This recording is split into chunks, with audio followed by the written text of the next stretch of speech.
now. So you want to get into your hamstrings. My suggestion again would be this guy as well. We'll go over that in a second.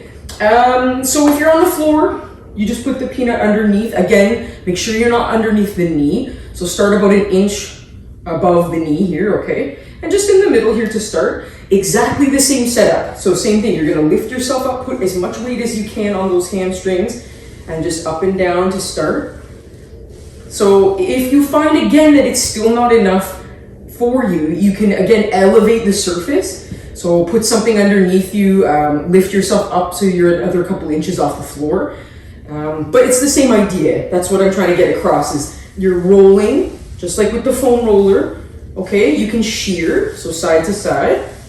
And then you can't really do this on the floor, but you could do a version of this if you're elevated on a seat, for example, where you do some flexion of the knee, an extension of the knee with the weight underneath your hamstring. I like the lacrosse ball if you're on the floor though, because you can get way deeper. So if you want to start with the middle guy here, I'm gonna start up here towards my bum. And oh yeah, get on in there. Even just this, I can feel a few things, okay? But it's the same thing. Roll up and down, shear side to side. And then again, if you were up elevated on something where you could bend and extend the knee, that would be a version of smashing the hamstring tissue and golden.